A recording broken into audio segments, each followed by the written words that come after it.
सबसे पहले तो आपसे ये समझना चाहूंगा कि आइडिया आपके माइंड में कहाँ से आया?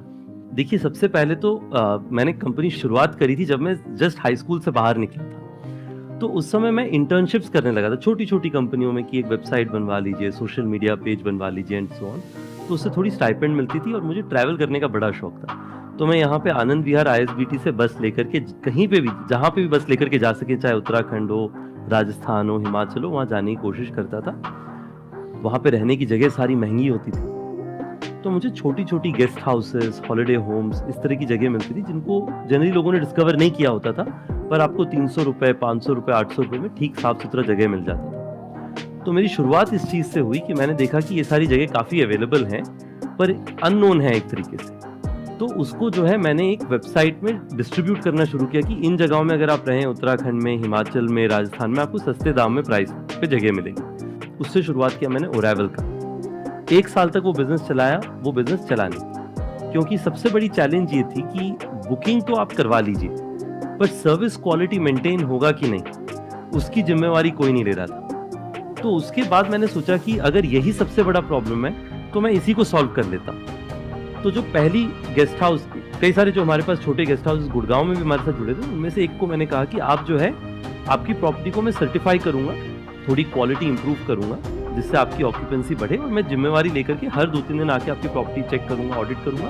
और पहले 1-2 महीना तो मैं ही आपका front office manager, check in, checkout, cleaning सब कुछ मैं ही देखूंगा। उनकी प्रॉपर्टी में टोटल ऑक्यूपेंसी 20% से कम चलती। सिर्फ शादियां जब होती थी साउथ सिटी 1 एरिया में गुड़गांव में, तब शादियों में उनकी प्रॉपर्टी यूज की जाती थी, उसके अलावा खाली रहता। तो उन्होंने कहा कि मुझे आप पे ऐसे तो भरोसा नहीं हो रहा है, क्योंकि अगर मैं लगा हुआ हूँ इतने समय से और उसके बाद प्रॉपर्टी में ऑक्यूपेंसी नहीं आ रही, तो आपके आने पे कैसे ऑक्यूपेंसी बढ़ जाएगी। पर ठीक है, मेरा जितना अभी सिचुएशन इतना बुरा ऑक्यूपेंसी का, इससे बुरा तो और हो ही नहीं सकता, जो होगा इससे बेहतर ही होगा। तो चलो, आपको मैंने कुछ महीने के लिए प्रॉपर्टी दी, आप चलाइए, देखिए क्या होता है क्या नहीं होता है।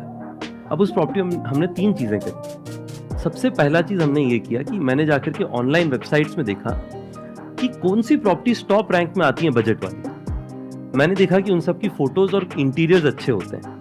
तो इंटीरियर्स में जो व्हाइट लाइट थी, उसको इस तरीके का मैंने वार्म लाइट से रिप्लेस कर दिया और 2-3 पेंट लगा दी।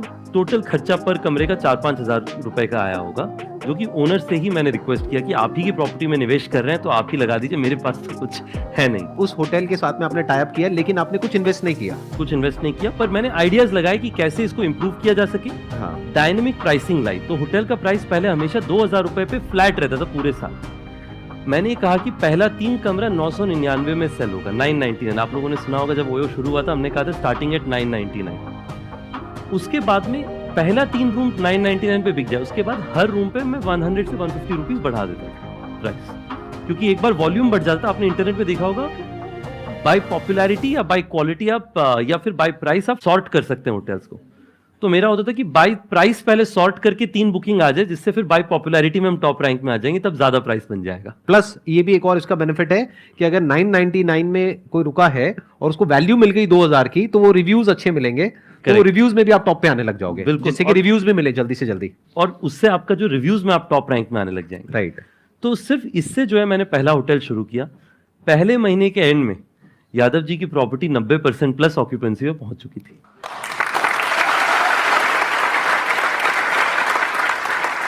This was your first success. This was the if we first talk success. about success. First real success was